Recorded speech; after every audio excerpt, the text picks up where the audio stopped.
Things are shifting in the world of work pretty fast. And so, what does the future hold for 2030 in HR? Well, I have a great guest to discuss that, and it's coming up now. And here we are on the HR Hub podcast with me, Andrea Adams. Keep listening to learn about this and anything related to HR. You can also find me on YouTube. So today I'm honored to have Anthony Ariganello as my guest. He's the president and CEO of CPHR Canada. He's also the president of the World Federation of People Management. He is even a member of the Order of Canada, and I have to say he's the first member of the Order of Canada, maybe even the last, I don't know, I'm going to have on my show. I am so pleased to have him. Hi, Anthony. How are you? Hello, Andrea. I'm well. How are you? And it's a pleasure to be with you. Yeah, well, I'm great, and I'm to have you. And interested in this discussion. You often hear about the future of work, and almost like it's its own thing. So when someone asks you about the future of work, what does that even mean to you? Yeah. I'd say, overall, it means how do we remain productive, despite the so many challenges that we're now facing. I mean, if you think about what's going on in the world, just the glory of technological advancements, the speed at which they're coming, right? And we'll touch on that a little later if you want, but just compared to where we were 20 years ago, even 10 years ago, right? The speed of change is immense. And of course, it'll affect productivity. It's already affecting productivity. I'd say mental health issues is another big one. I mean, maybe previously in back years, it was, probably it's under the rug. We didn't talk about it much, right? Because people were fearful of even mentioning that issues were abound, but of course they exist. And, so many mental health issues because of all the pressures and stress that exists. And I'd say probably another one is given, I guess, what's happened with the pandemic, just employee engagement. And how do we ensure, especially from an employer standpoint, right, that we engage employees, that they remain committed. And, one of the big challenges, at least we have in Canada, I can speak, obviously I represent with the World Federation lead, over 90 countries, but I'm based in Canada, so I can speak to Canada. Canada doesn't rate very highly on the productivity scale. When, you look at the OECD and where we rank, and that's a big concern. So what's driving that? Now, I've got my own feelings, and some of it based on research, they speak around a lack of innovation that's been professed in Canada over the years. So that may be one of the factors, but we must ensure, right, from a future work standpoint, that we not only engage employees, they remain committed, focused, and we build the right culture, especially with key employers. So I'd say those are probably the things that resonate with me around the future of work and where it's going. Okay. I've got so many questions already. Can you talk a little bit more about mental health? For sure, obviously, we do talk about it a lot more. What does the future of that look like? Like, how do we move that topic forward? Yeah. I'm really pleased that it's much more out in the open than ever before, right? And if you look at many companies that even have mental health days, for example, right? Mental awareness. So Bell Canada, for example, Yeah. Bell here in Canada. I think it's great. We're also, I think, eliminating just the feeling that people can't speak about or highlight. So I think that's a plus as well. And more importantly, I think what we're trying to do, many employers are trying to do, is really build systems in place, right? Employee assistance programs, for example, to deal with, issues like that. Because today, we've always had mental health issues, right? But if you look at where we are in the world today, the pressures on individuals, I mean, in my lifetime, and, I'm fairly old now, I've done a long career. I don't recall the level of pressures. I mean, outside of the World War that happened back in the late 30s and 40s. I mean, if you think about the stressful times we're living under today, whether it's geopolitics, right? I mean, I just looked at what do they call it? The world clock in terms of when, the world will end. That it's really scary in terms of where it is right now because of, largely geopolitics, what's going on, AI, which we can touch on, will it replace mankind? I mean, all of those things are pressures. Add to that, I'd say just the fact that cost of living, people, right? Paycheck to paycheck. In the United States, 53%, right, of Americans are living paycheck to paycheck. I saw a statistic last week in Canada that more than half of Canadians can't afford a $200, right, invoice that may come along. I mean, it's one out of every two. That's scary when you think Yeah. about it. Never been that high. The level of debt, that we have globally, but even in North America, right, it's very, very high. So you can imagine the stress on individuals. And I think you can't just shake that off, right? So when you think about, why we call grievance, cause a grievance to you, I mean, it's significant. So when you're going to work, you can't help but think about, well, what's going to happen to me? And then add to that just the complexities of, will tariffs come in? Will my employer still be around? Will there be layoffs? I mean, there's just one stress after another. So I think, we're recognizing more life today is not easy to manage. And I think it's great that human resources, HR profession, is elevating that to a level that let's talk about it and let's see what we can do to help, because it's critical that we do, or we suffer economically.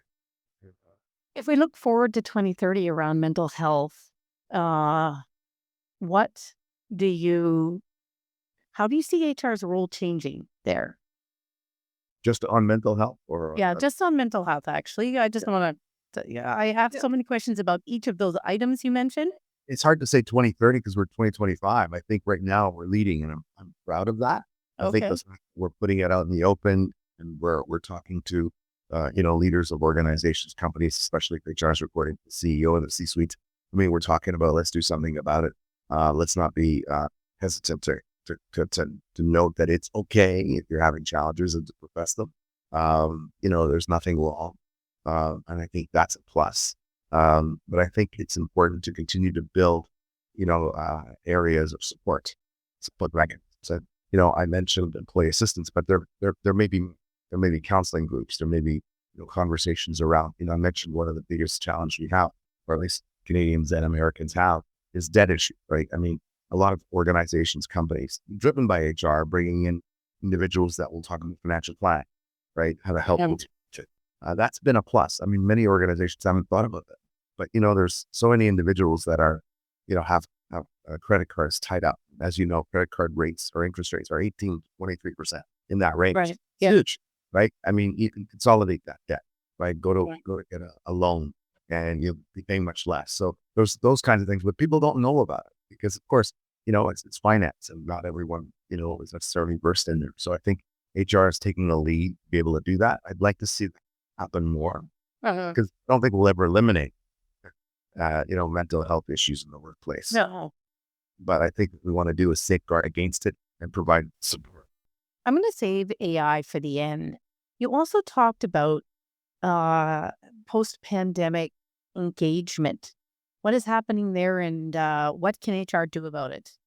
Yeah, so that's a good one because when you think about engagement, right? It's not just about you know like a day a month or a day a week, and let's just do something to for the employees and that they'll be happy, right? And we have pizza month Yeah. here in our organization. Every month we offer pizza in the staff room and we sit together. But I think it goes beyond. I mean, you want to make sure that you're listening to employees. I think human resources, our profession, has really moved forward in ensuring that we, not only get the pulse of the organization, but also that we listen and we factor in what people have to say.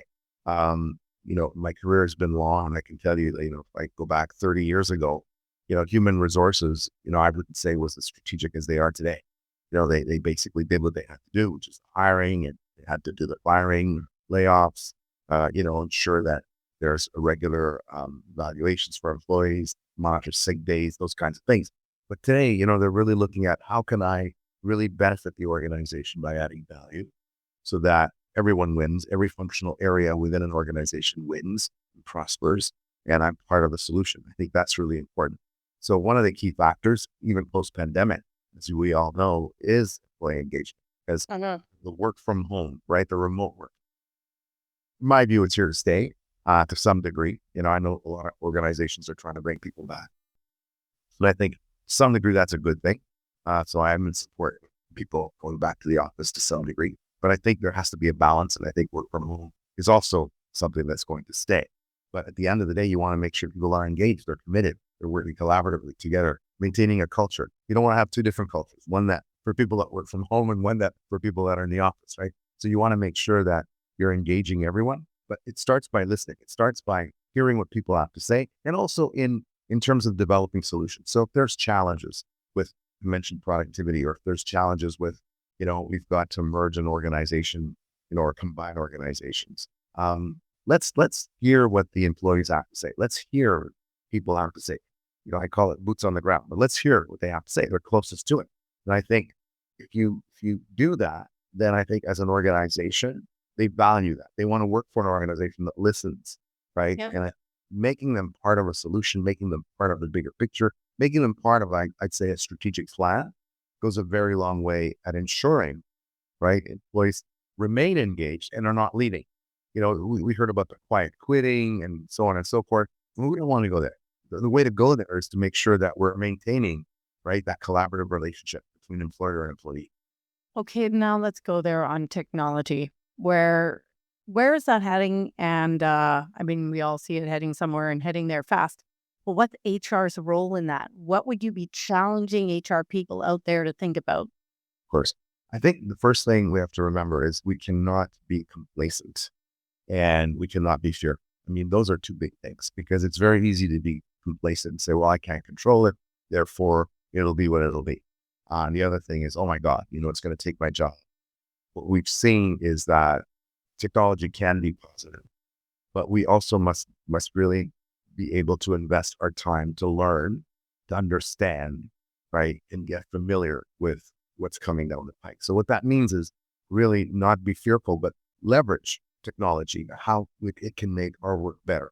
And many instances that, and think about in many industries and many sectors, obviously technology, can improve things. I mean, you go back to even simple technology changes, right? I mean, yellow pages, the telephone, I mean, they don't exist anymore. Hey, that's improved my life. I don't have to take a book, try to find it, get my reading glasses, and so on and so on. So there's things that can improve. I'm making a very simple example. But my point, these kinds of tools that are happening, and change is going to be so rapid more than ever before. I think it's really about adapting and making sure we stay on top of it and not be fearful. And that's, I think, the biggest change that we're going to face, because it is fear. I've heard a forecast this week. I was listening to a podcast of it. Let me recall who had said it exactly, but they said that in the next 10 years, 50% of the current jobs won't be around. That is scary.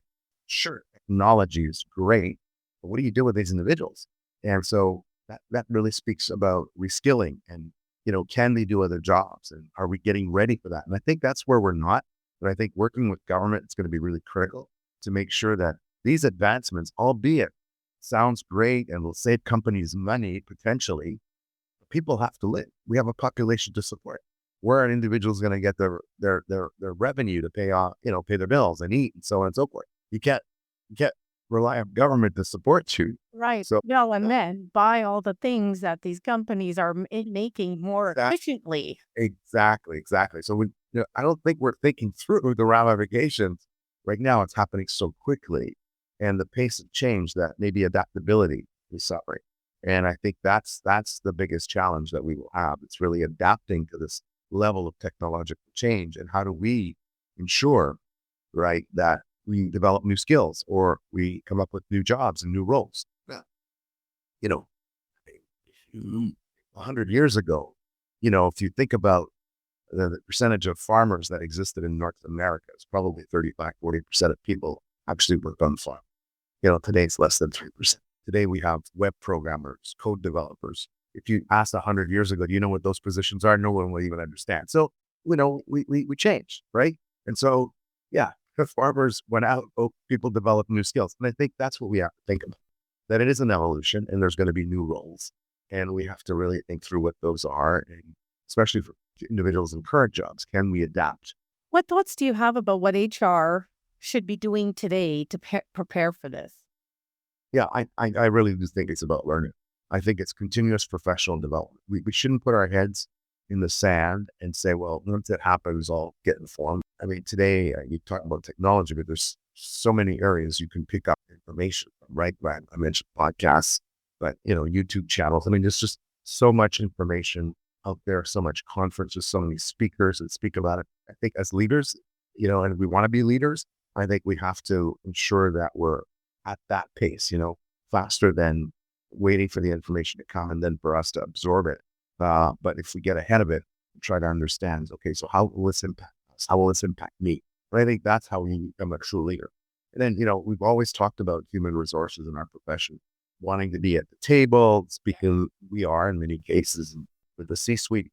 But I think if we actually demonstrate value by suggesting and proposing that we, get ready or adapt or train, I think that's how you're really demonstrating that leadership role that you belong.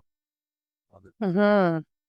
I'm just thinking some analysis, like you could look at, not now I'm almost spitballing on a YouTube channel, but um, do analysis on job descriptions, even if they aren't your perfect job descriptions and most up to date, but to see where those automations might come. And there are going to be some roles that are get automated more quickly, or there's bigger changes in some roles than others, and consider the people in those roles and strategize around that. Yeah. We also often have a retention issue. So, how can we retain some of our valued staff by helping them grow? We talked a bit about productivity. I'm actually kind of worried about this one. And what is HR's role in? I mean, I'm going to focus on Canada because it is Canada. Um, so if you're out there in the US and you want to skip over this part, go for it. But what about in Canada?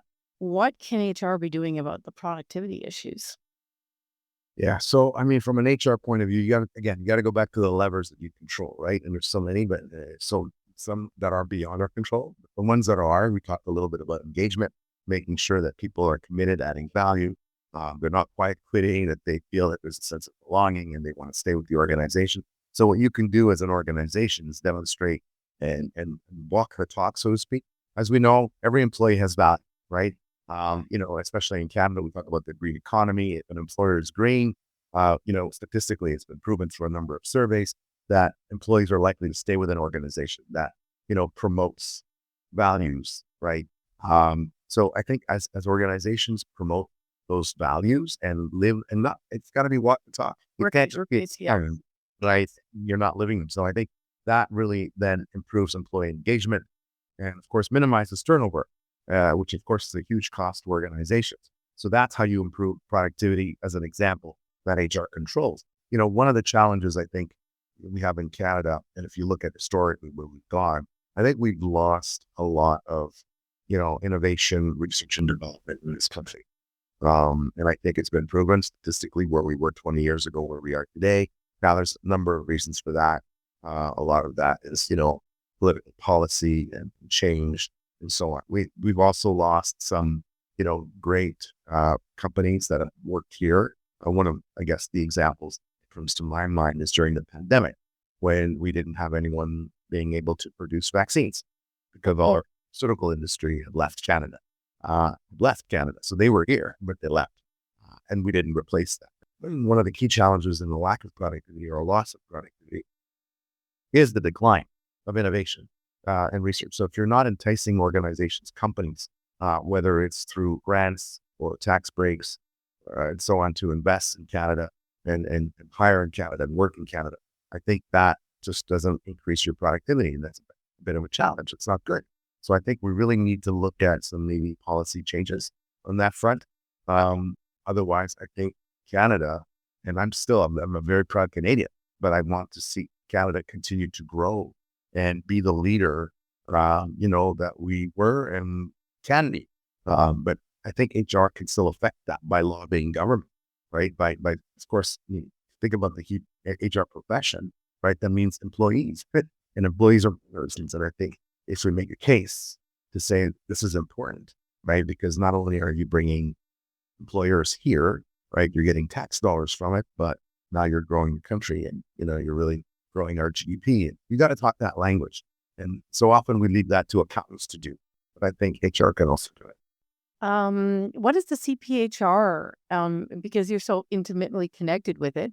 What is CPHR doing on this?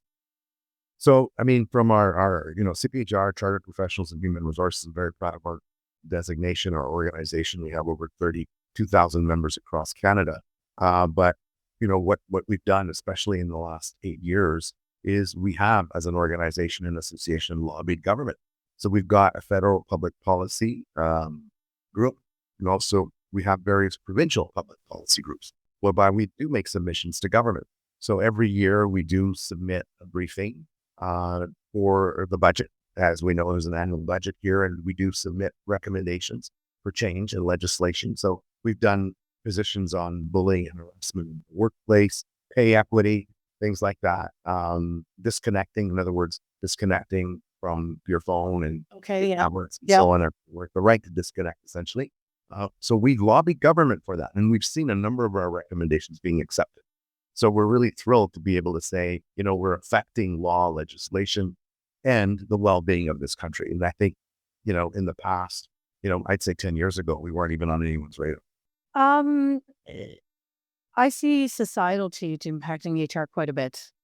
Do you see anything coming down the pipe in terms of the next wave of societal change that HR needs to respond to or be thinking about? I think more and more right now, what I'm seeing, and maybe this is a bit personal, but given the effect of geopolitics and the challenges that we're all seeing, whether it's the Russian-Ukraine war or what's happened in the Middle East, and now some of the discussions that we're having with our American counterparts on trade, I think what we're seeing, and I think it's a global thing, a global phenomenon. There's a lot more focus now on self-interest, meaning what's best for us and me personally, where perhaps in the past it was around, can we collaborate? It's good for all. We're all in the same boat. That's kind of, changing. And I'm not sure that's a good thing, but the point being, it's changing. Now it's what's in our best interest. And I think that's a big societal change, even mentally, right? Yeah. Because it's always been about togetherness, right? Working, collaboratively, having allies, or in this, let's work together to get something done. Now it's about me. That is, I think, a huge change that even HR is going to have to, if that starts to factor in, right? Or I'd say penetrate the workforce, you can imagine what that would do, right? And so I think we have to be aware of it. Yeah, we'll have to grapple with that. I mean, there's been so much focus for quite a long time on collaboration, because collaboration is needed for success. I wonder if that is going to shift. Yeah, I see it shifting somewhat. So I don't know. It's a bit scary. I mean, obviously, people are fearful. I think if you look at the fear barometer, it's probably up to a very high level right now, given the uncertainties going on, right, as we're speaking. So there's a lot of change coming. And, yeah, it's some of it we can't control, so we're going to have to react to it. But at Yeah. the same time, I think should never lose sight that we are, human beings, and it's important that we, protect each other and work with each other. That's kind of how we've succeeded for all these years. Yeah. Makes for a better life too. It does. It does. Totally does. Well, we're getting to the end of this. Um, We talked a little bit about the future of work. One of the things that maybe I wanted to talk about is just, our aging and retiring population. Because, oh yes, for sure. Go for it. Done a couple episodes on that. yeah, no, it's just, I think, that's going to affect our future of work. If you think about it, then statistically, especially in North America, we're just not having the children that we should have to actually replace the aging and dying population. It's just a fact. And so what that means is that, now sure, maybe we won't need it because of technological advancements, but I still think we do need a population, because just as society ages, who are going to pay the taxes, right, to be able to pay off the social services? That's a big thing.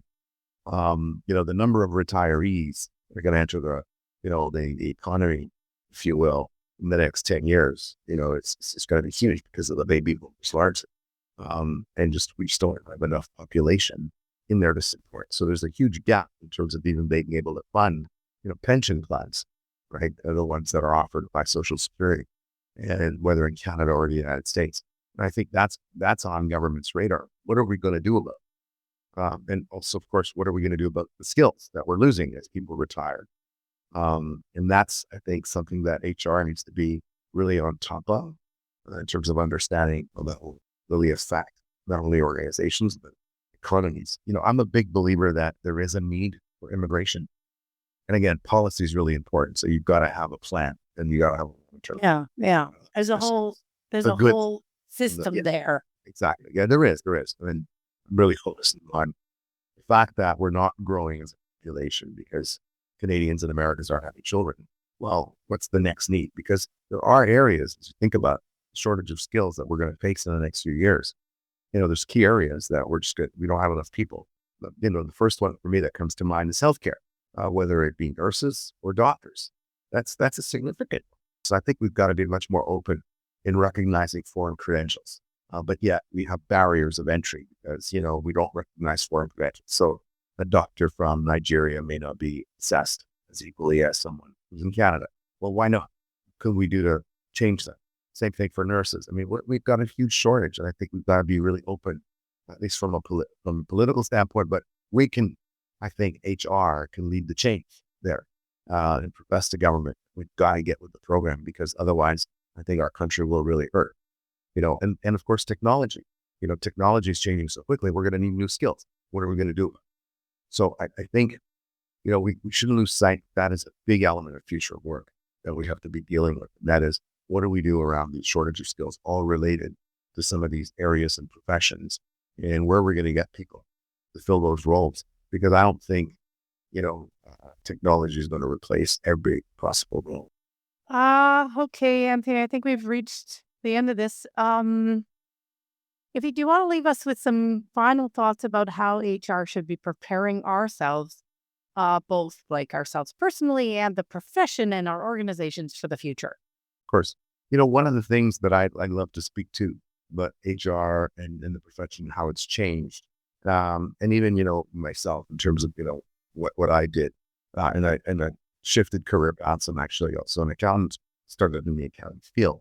But I can tell you that one of the biggest things I think that really adds value to not only an organization, but to yourself is to be able to demonstrate that you can contribute and add value and you're willing to learn.